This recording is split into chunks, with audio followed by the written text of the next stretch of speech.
Magandang umaga, Grade 1. Narito na naman po tayo para sa ating aralin ngayong araw. Bago tayo dumako sa ating aralin ngayong araw, ay gusto ko lamang ikaw tanungin ng kumusta ka? Hangad ko na ikaw ay nasa maayos at mabuting kalagayan ngayong araw.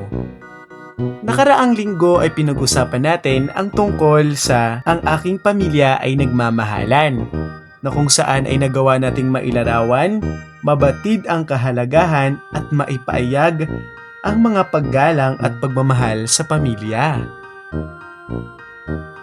Ngayon ay pinaghanda ko kayo ng isang gawain na kung tawagin natin ay tuklasin natin. Para sa gawaing ito, isulat ang pangalan ng iyong mga kapitbahay sa loob ng mga hugis bahay. Bibigyan lamang kita ng 3 minuto upang tukuyin at isulat ang iyong mga kapitbahay na narito sa slide.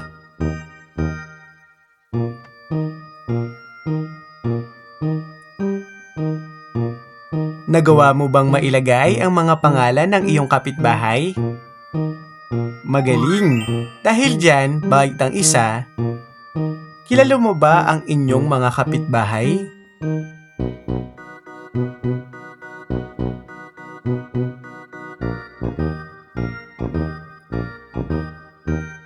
Paano kayo nakikipag-ugnayan sa inyong mga kapitbahay?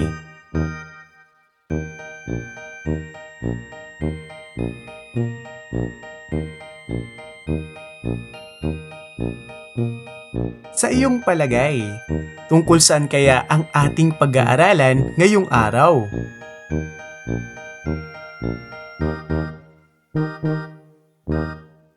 Siyang tunay baitang isa. Ngayong araw ay pag-aaralan natin ang tungkol sa ang aking pamilya at ang aming mga kapitbahay.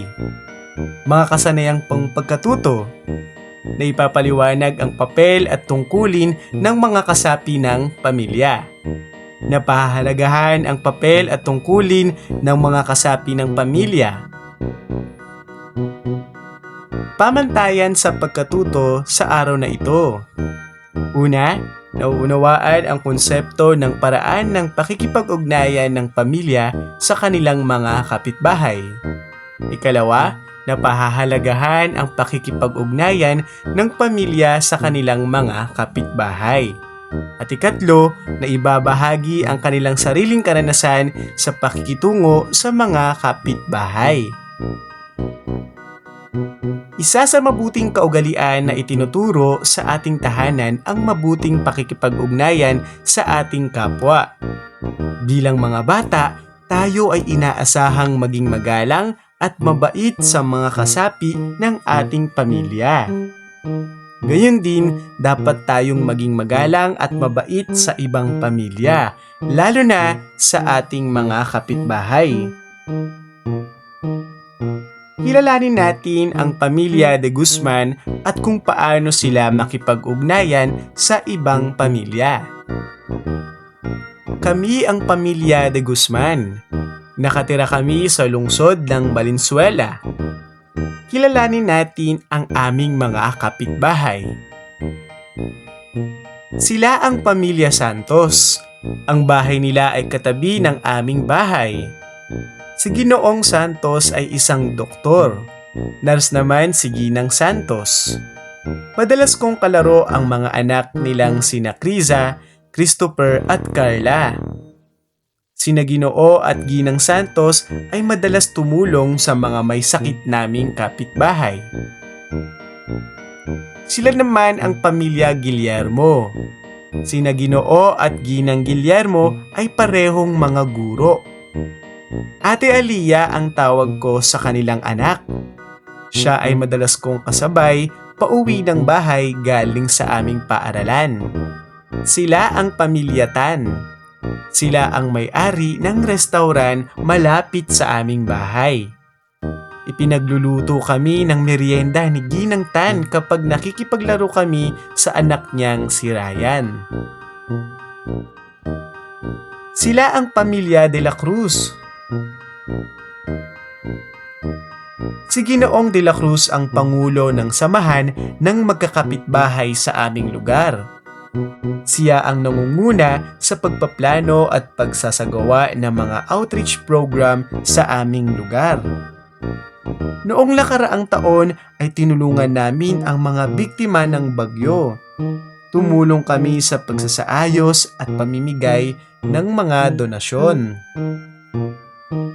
Ngayon naman baitang isa ay pinaghanda ko kayo ng gawain na tatawagin nating subukin natin. Panuto, pag-isipang mabuti ang sumusunod na mga tanong. Ibahagi ang iyong mga karanasan sa klase. Bilang isa, kilala mo ba ang inyong mga kapitbahay? Sino-sino sila?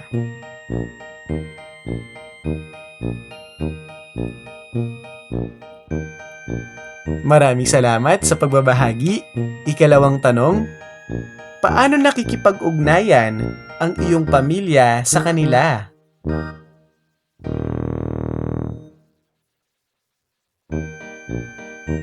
Maraming salamat sa iyong pagbabahagi.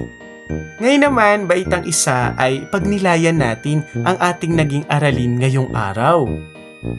Sa gawaing ito ay tatanungin kita ng bilang bahagi ng komunidad.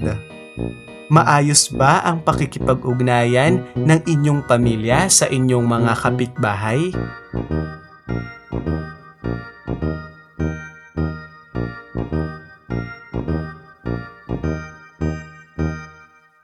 Nakakatuwa naman ang iyong kasagutan. Narinig ko na meron kayong pakikipag-ugnayan sa inyong mga kapitbahay.